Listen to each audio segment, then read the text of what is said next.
우리 나눌 말씀은 창세기 8장 1절에서 14절까지 말씀입니다. 창세기 8장 1절에서 14절입니다.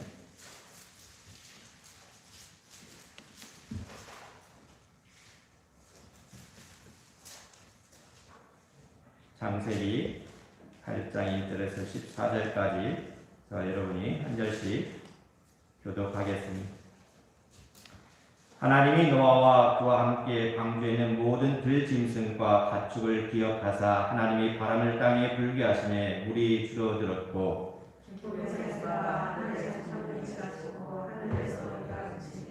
물이 땅에서 물러가고 점점 물러가서 150일 후에 줄어들고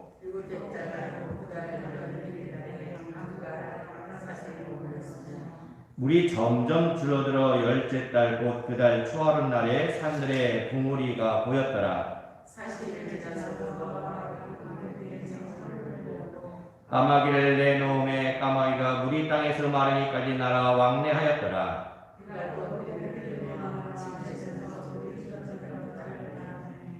온 주변에 물이 있으므로 비둘기가 발붙일 곳을 찾지 못하고 방주로 돌아와 그에게로 오는지라. 그가 손을 내밀어 방주한 자기에게로 받아들이고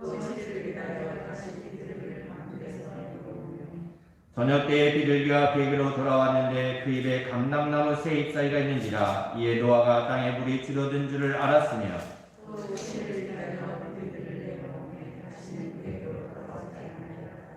601년 첫째 달 곧 그 달 초하룻 날에 땅 위에서 물이 거친지라. 노아가 방주 뚜껑을 제치고 본즉 지면에서 물이 거쳤더니 같이요. 둘째 달 21의 날에 땅이 말랐더라. 아멘. 대홍수의 심판이 시작된 지 몇 달이 지납니까? 5달이 지납니다. 그러니까 150일 만에 드디어 땅에 이제 가득했던 물들이 빠지기 시작했습니다. 물이 빠지기 시작했다는 것은 뭡니까? 심판이 끝나고 하나님께서 이제 구원과 복을 100% 주신다는 이야기가 됩니다. 그러니까 노아의 방주는 구원론적으로 보면 두 가지 의미가 담겨져 있습니다. 첫 번째는 뭐냐면 방주로 들어가는 것입니다. 그러니까 방주로 들어간다고 하는 것은 뭐냐면 구원은 곧 뭡니까? 은혜라고 해요. 우리가 구원받는다 해서 은혜로 받았다라고 말합니다. 그러니까 구원을 받았을 때 우리들이 할 수 있는 것은 하나도 없습니다. 할 수 있는 일은 오직 하나뿐이 없어요. 그게 뭡니까? 노아의 방주 때는 방주로 들어가는 것뿐이었습니다. 그러니까 방주로 들어가기만 하면은 우리가 구원받는 것입니다. 또한 방주에 들어가서 사는 것입니다. 방주로 들어가는 것은 쉬워요. 그러니까 방주 안에서 사는 것은 어떻게 보면은 고통입니다. 제한된 공간에서 짐승들과 함께 살아야 해요. 또한 그렇다고 해서 밖을 내다볼 수 있느냐? 밖을 내다볼 수도 없습니다. 정말 답답합니다. 그런데도 그곳에서 살아야 됩니다. 근데 그곳에서 사는 것이 어떻습니까? 행복한 장수가 되겠습니까?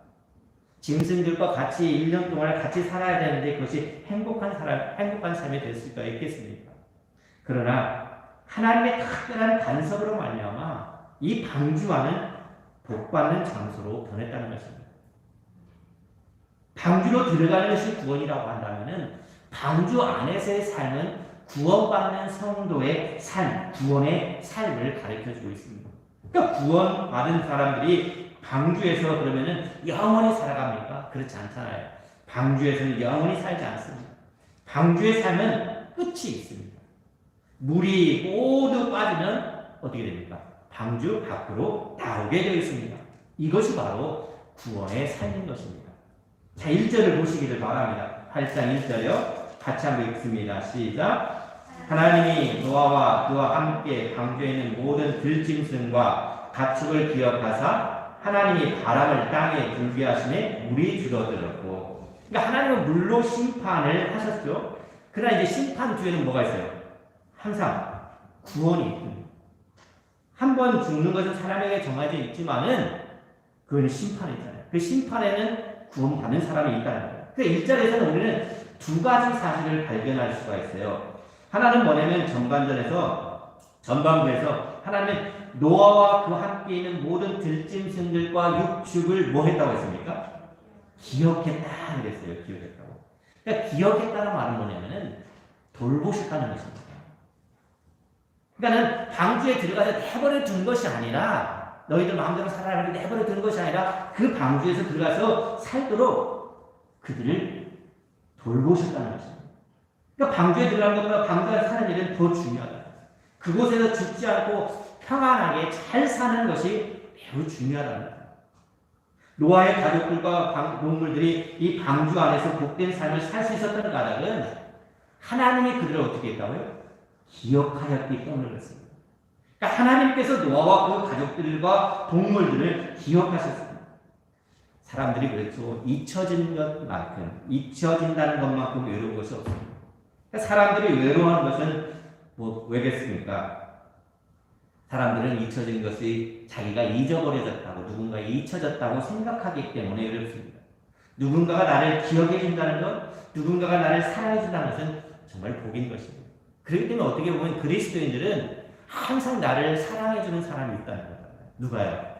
하나님이 사랑해 주기 때문에 우리는 어디에 있어야지? 뭐가 없어요? 외로움이 없는 거죠. 하나님과 동행하기 때문에. 근데 인간의 불안과 외로움의 본질적인 문제는 하나님을 잃어버렸기 때문에 그 문제가 생기는 것입니다. 하나님이 나를 잊으셨고 나와 상관이 없다고 생각할 때 인간에게는 절대 고독이 따라오게 되는 것입니다. 불안이 찾아오게 되는 것입니다. 그러니까 하나님은 우리가 만질 수도 없고 보이지도 않아요. 하나님의 음성을 들리지도 않아요. 그러니까 하나님이 나를 사랑하시고 잊지 않는다는 사실만 믿는다면은 우리는 어떤 어려운 환경 속에서도 이겨낼 수가 있는 것입니다. 우리는 1절 중반절의 말씀을 통해서 하나님께서는 노아와 그 가족과 동물들의 신음소리를 들으시고 그들의 고통과 아픔을 이해하고 기억하여 주셨음을 우리가 알 수가 있습니다. 내가 외롭고 고통스럽고 힘들면 하나님께서 뭐합니까? 주무신 것일까라고 생각할 때도 있을 것입니다.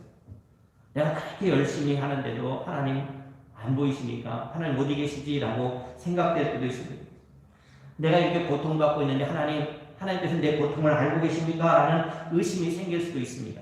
그러나 염려하지 마시기를 바랍니다. 노아와 그 가족과 동물들을 기억하고 보살펴 주신 것처럼 하나님은 여러분을 간섭하고 계십니다. 시편 18편 1절에서 2절 말씀 한번 보시기를 바랍니다. 시편 18편 1절 2절 말씀 보세요. 우리 같이 한번 읽어보겠습니다. 시편 18편 1절 2절요. 다 찾으셨습니까? 네. 같이 한번 읽어봅니다. 나의 힘이신 여호와여, 내가 주를 사랑하나이다. 여호와는 나의 반석이시요, 나의 요새시요, 나를 건지시는 이시요, 나의 하나님이시요, 내가 그 안에 피할 나의 바위시요, 나의 방패시요, 나의 구원의 뿌리시요, 나의 산성이시로다. 여러분도 이런 고백을 할 수 있기를 바랍니다. 주변 환경이 어렵고 힘들지라도 하나님 우리를 버리지 않으십니다. 하나님은 우리를 기억하신다고 했습니다. 그분은 우리의 뭐가 된다고요? 피난처가 되고 피할 바위가 되어주십니다. 이런 믿음이 생기기 시작하면은 우리의 삶은, 여러분의 삶은 살아나게 되어 있습니다.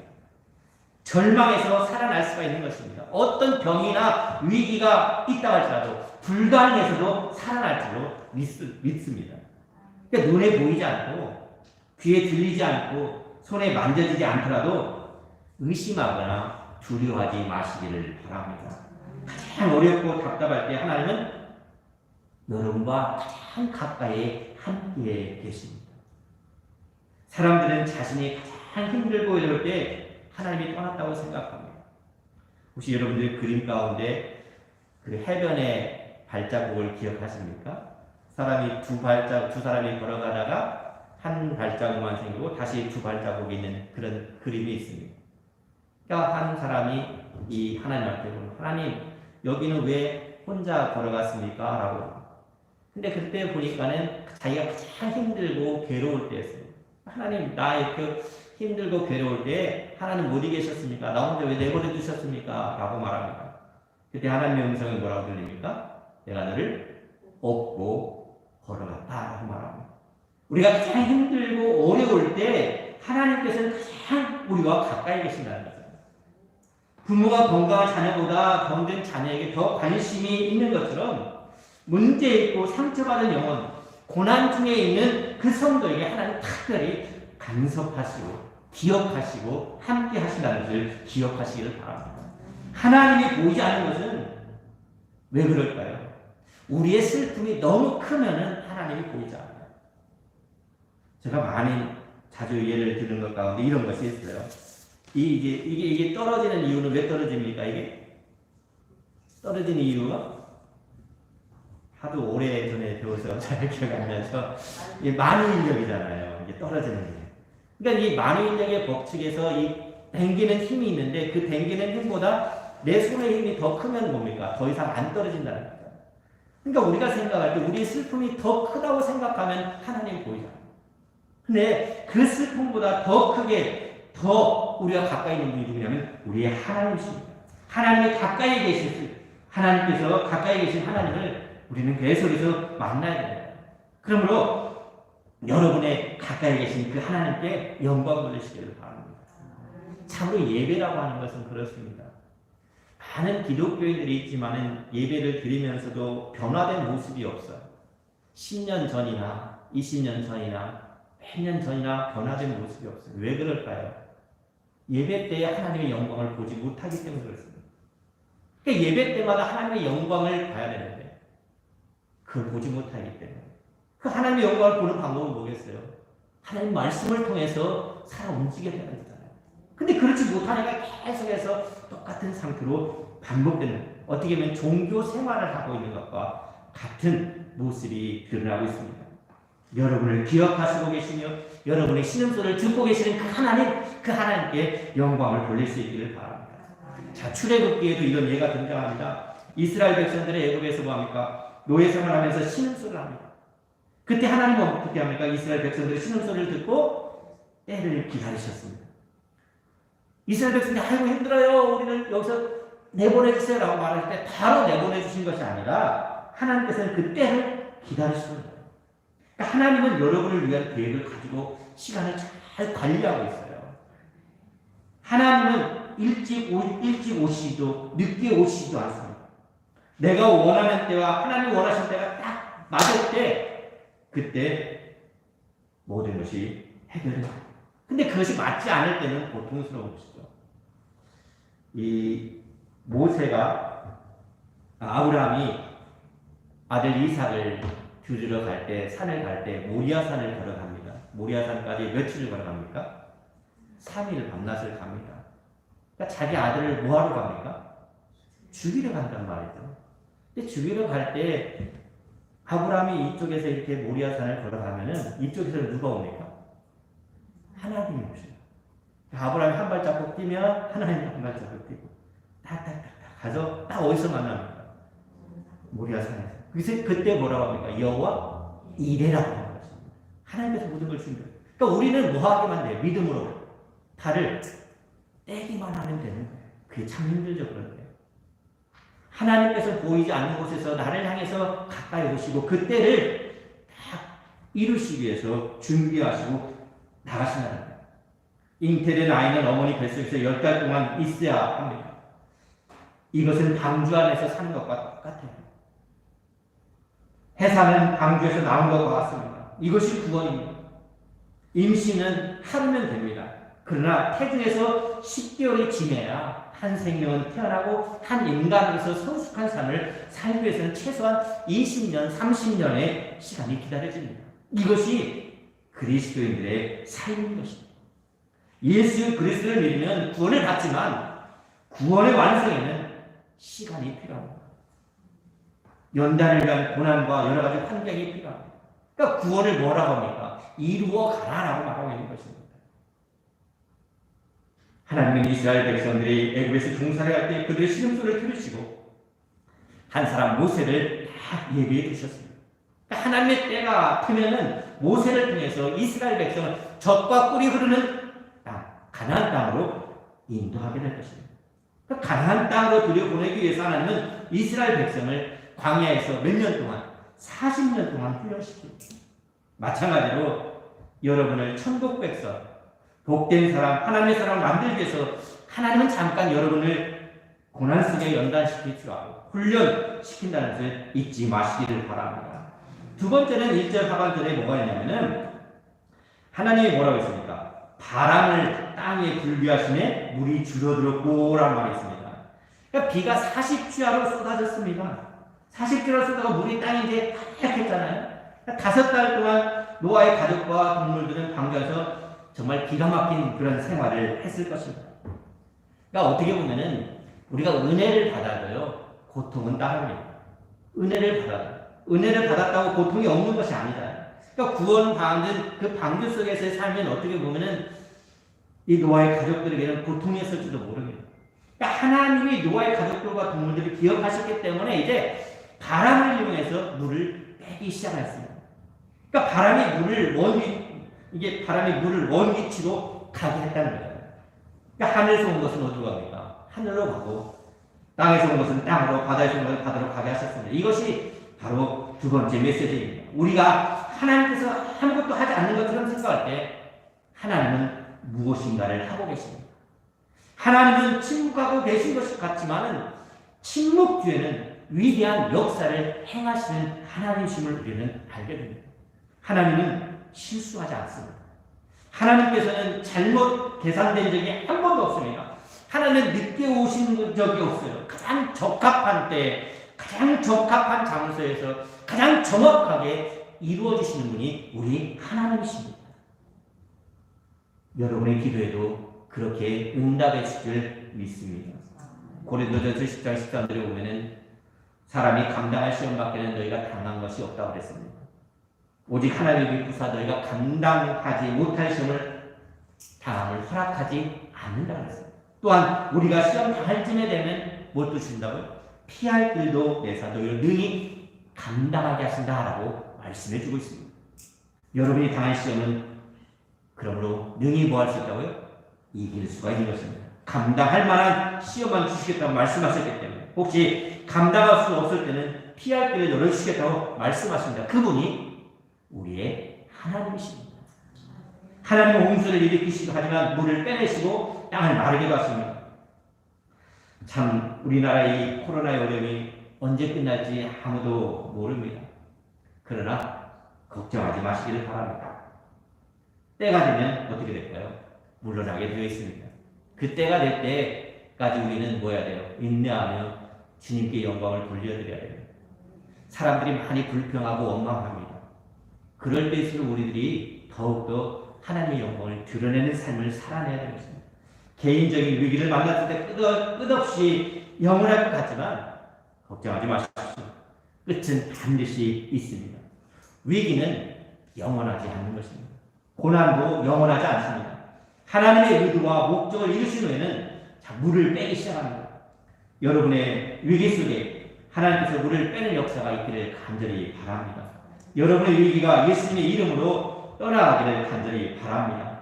우리가 겪고 있는 이 모든 어렵고 힘든 상황들이 이제는 다 떠나가기를 주님의 이름으로 축원합니다. 출애굽기 14장 21절을 보니까 이렇게 되어 있어요. 모세가 바다 위로 손을 내밀매 그랬어요. 여호와께서 큰 동풍이 밤새도록 바닷물을 굴러가게 하시니 물이 갈라졌다 그랬어요. 저는 이제 중학교 때 이런 말을 생각했어요. 모세가 지팡이를 들고 홍해를 탁 내리치니까 물이 쫙 갈라졌다 그런 말을 했는데 사실 그렇지 않잖아요. 성경은 뭐라고 말하겠어요?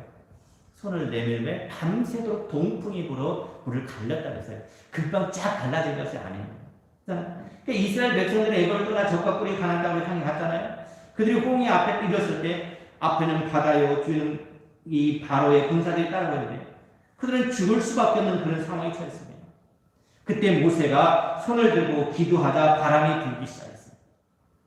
이 바람은 우리가 경험할 수 있는 그런 바람이 아닙니다. 특별한 바람이 홍해 위로 불기 시작했고 물을 가르기 시작했습니다. 그래서 홍해의 길을 만들어 주셨습니다. 그러니까 하나님께서는 바람을 일으켜서 물을 갈랐음을 보게 됩니다. 또 예수님께서도 그랬잖아요. 예수님께서 제자들하고 함께 배를 타고 가던 중에 뭘 만납니까? 풍랑을 만납니다. 그러니까 풍랑을 만났는데 제자들이 겁이 나서 이제 자고 있는 예수님을 막 깨워서 혼자를 깨웁니다. 예수님은 그런데 뭡니까? 그들에게 뭐라고 말합니까? 제자들에게 믿음이 적다라고 하셨습니다.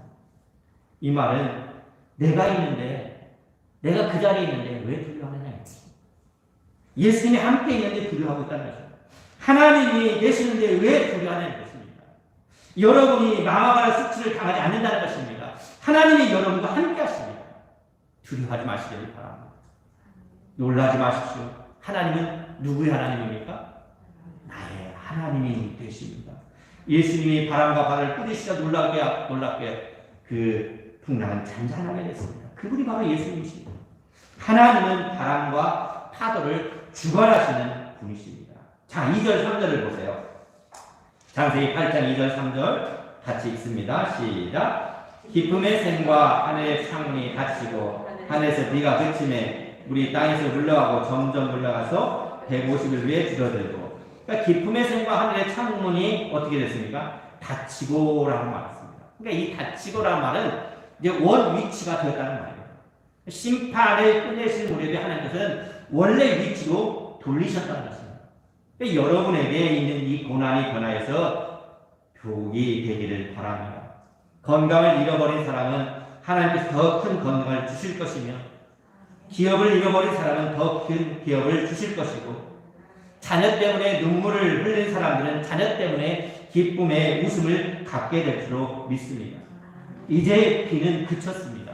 자, 3절을 보면 물이 어떻게 됩니까? 물이 물러가는데 어떻게 물러가요? 점점. 이거 보세요. 하나님은 바로 없애준 것이 아니잖아요. 점점 물러가는 것을 볼 수가 있습니다. 홍수는 갑자기 왔잖아요. 근데 물이 빠질 때는 시간을 보고 소속이 빠졌다는 거예요. 그러니까 하나님은 어떤 일을 할 때 갑자기 하시기도 하고 서서히 하시기도 합니다. 그때 우리는 뭐 해야 돼요? 조급해서는 안 됩니다. 하나님이 빨리 가면 우리도 빨리 가야 되죠. 하나님이 멈추시면 우리도 멈춰야 되죠. 이것이 최상의 선택입니다. 하나님께서 하시는 일을 믿고 우리는 뭐 해야 돼요? 순종하면 되는 것입니다. 방주를 지으라고 하면 방주를 짓고, 내게 이해되지 않고 내가 경험하지 않고 나의 사고로 내가 경험한 배를 지으려고 할 때가 그때는 사고가 나는 것입니다.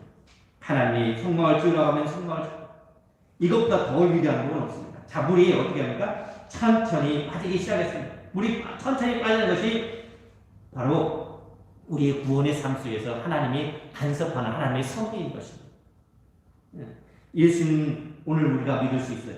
하지만 구원의 삶은 평생입니다. 아이가 태어나자마자 뛰어다니지 못하듯이 신앙생활도 마찬가지입니다. 그것은 갑자기 만들어지는 결코 아닙니다. 하나님은 여러 과정을 통해서 우리의 신앙을 단계적으로 성숙시키고 성장시키는 것입니다. 이것이 신앙생활입니다. 그러니까 우리가 아무리 오랫동안 교회 생활을 했다고 할지라도 성숙하지 못한다면 우리의 모습을 다시 한번 돌아보고 정말 성숙한 신앙인의 삶을 살아가야 될 것입니다. 그러니까 하나님께서는 그것을 뭡니까? 바로 하시지 않잖아요. 천천히.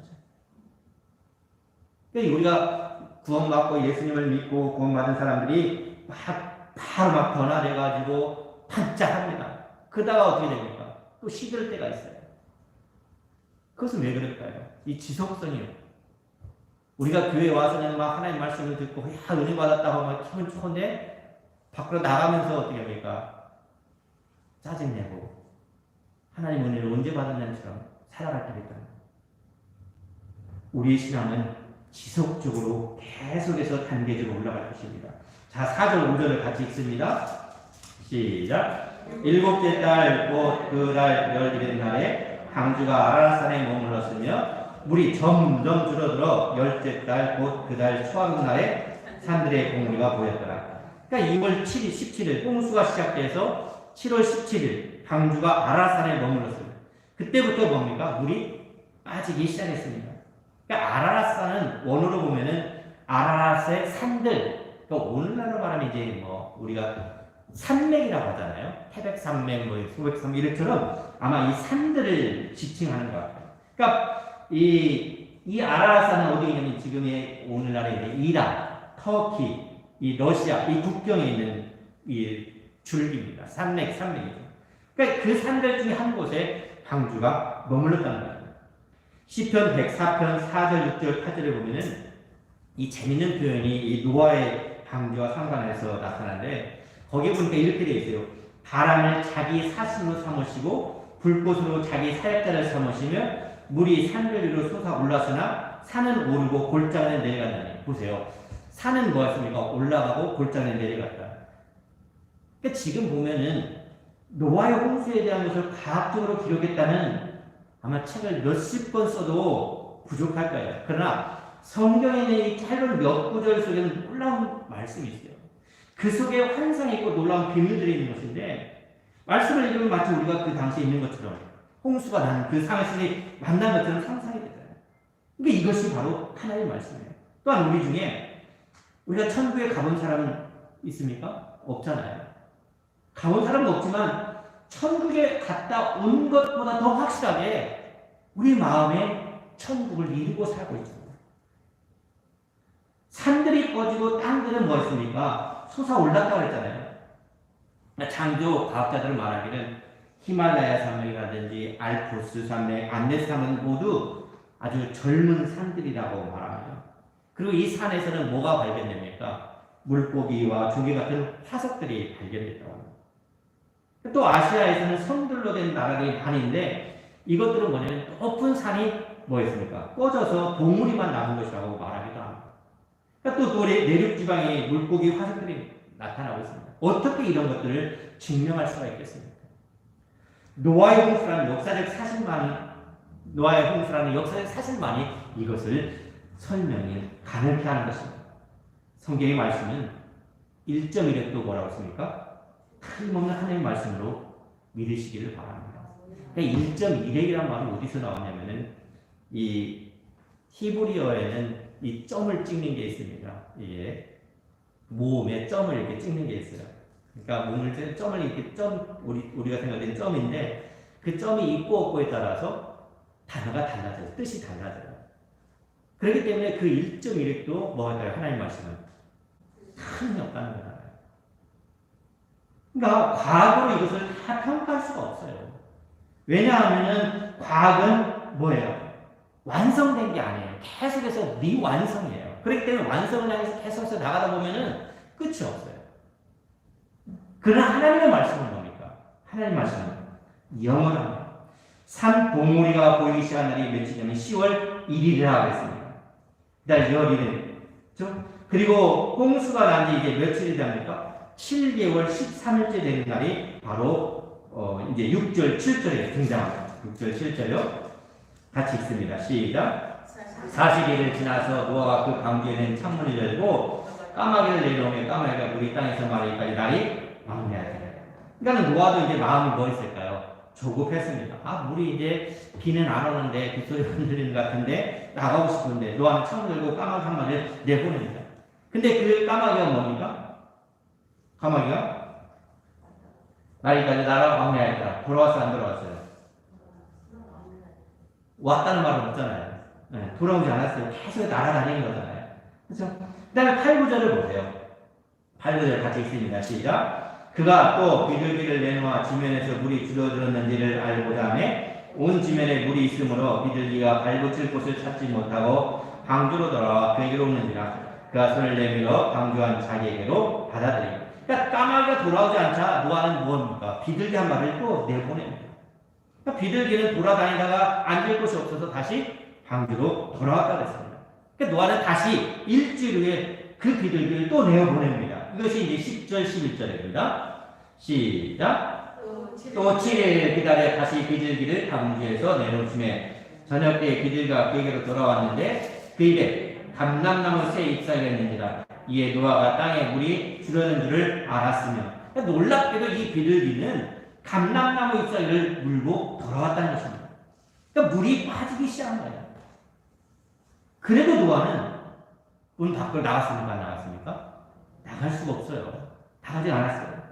그러니까 계속해서 우리 삶은 그 가운데서 있는 거예요. 그러니까 방주 속에서 이 고난은 계속되고 있어요. 모든 것이 다 보였더라. 그러니까 결국 뭡니까? 사인이 오기 시작합니다. 물이 빠지고 있어요. 눈에 보여요. 근데 노아는 이제 감람나무 잎사귀를 보면서 야, 하나님은 약속을 반드시 지키시는구나. 위기는 떠나가고 있다는 생각을 했습니다. 그러나 아직도 온 세상은 물로 덮여 있었어요. 그러니까 노아는 일주일 후에 다시 비둘기를 내어보냅니다. 그것이 12절입니다. 12절 시작. 또 7일을 기다려 비둘기를 내놓으면 다시는 그에게로 돌아오지 않아요. 예, 비둘기가 돌아오지 않은 이유가 뭐가 있겠습니까? 갈 곳이 많았기 때문에 이제 더 이상 돌아오지 않는 거잖아요. 여기서 특이한 것을 발견하게 됩니다. 이쯤 되면 보통 사람들이라면 어떻게 합니까? 야, 이제 우리 살 길이 있겠다, 나가도 되겠다 하고 뚜껑을 열고 방주 밖을 보았을 것입니다. 그런데 노아는 그렇게 하지 않았습니다. 여기에 주의를 기울이시기를 바랍니다. 노아는 다시 돌아오지 않은 비둘기를 보내면서도 같이 나가지 않고 다시 기다렸습니다. 그는 조급하게 행동하지 않았어요. 마음대로 추측하지 않았어요. 그냥 살기 어려운 그 방주 안에서 가만히 있었습니다. 그러니까 신앙이라고 하는 것은 기다림입니다.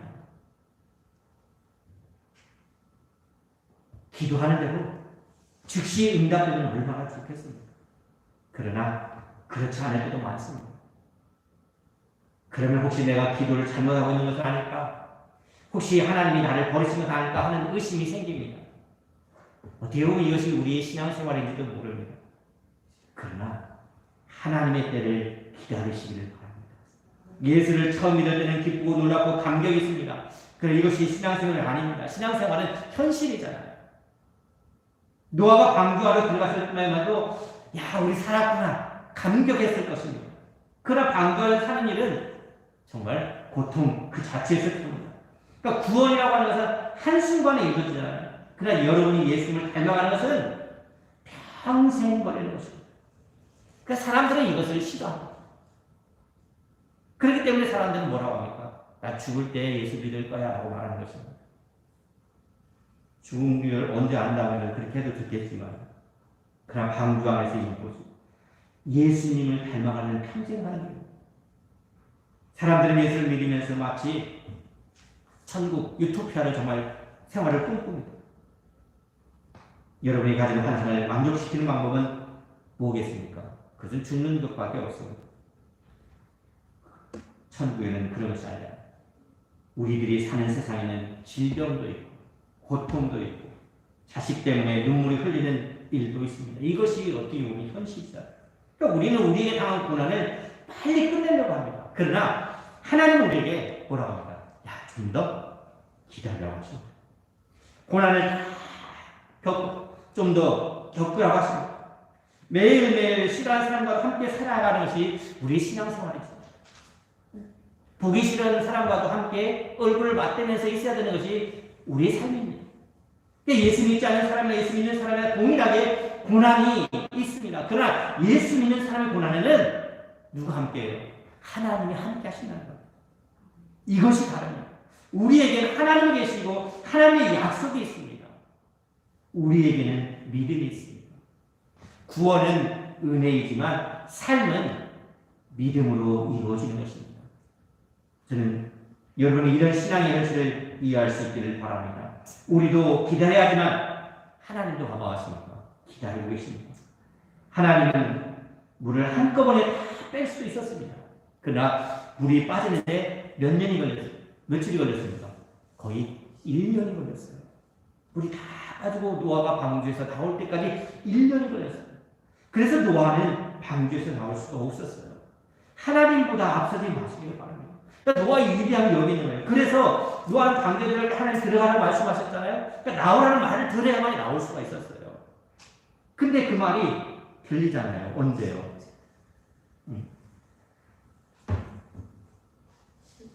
예. 여기 보세요. 하나님은 뭐라 그럴까? 15절에 가면은 하나님이 노아에게 말씀하여 이르시되라고 말하고 있어요. 하나님은 까마귀나 비둘기를 내보라고 하신 적이 있어요? 없잖아요. 이것은 노아 스스로가 판단하는 거잖아요. 노아가 보는 거예요. 구원은 은혜입니다. 그러나 구원의 삶을 살 때는 하나님이 주신 지혜로 생각하고 고민하고 탐색하고 움직이는 것입니다.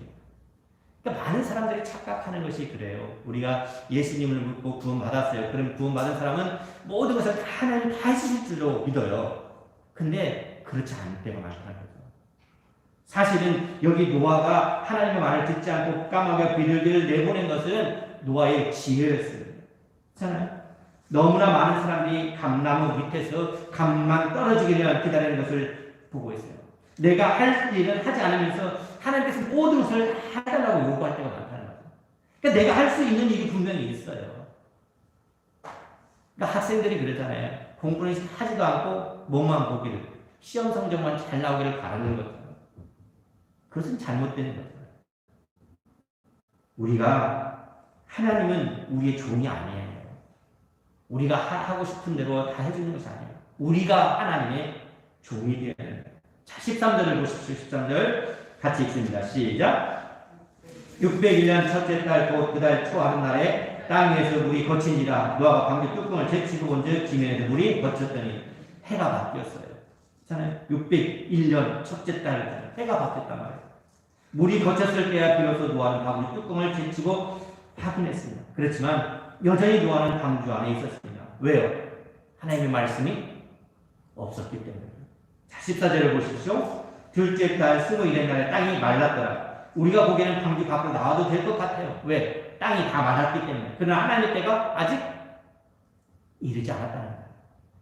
이것을 위하는 것이 믿음의 삶인 것입니다. 불평하지 마시기를 바랍니다. 불안해하지 마시기를 바랍니다. 하나님은 보이지 않지만 살아계십니다. 여러분을 기억하고 계신다는 것입니다. 하나님은 시간을 재고 계십니다. 때가 되면 하나님께서 모든 것을 다 열어주십니다. 그 때를 우리는 기다려야 되는 것입니다. 그 때를 참지 못하고 우리의 스스로 판단하고 우리 스스로 결정하기 때문에 많은 어려움들을 겪게 되는 것입니다. 오늘 홍수가 그치는 사건을 통해서 우리가 하나님 앞에 나갈 수 있기를 바랍니다. 우리가 가장 힘들고 어려울 때 하나님은 바로 내 옆에 계십니다. 나와 함께 하십니다. 그 하나님 앞에 영광을 돌리는 저와 여러분이 될 수 있기를 바랍니다. 우리 찬송가 301장 찬송 드리겠습니다. 찬송가 301장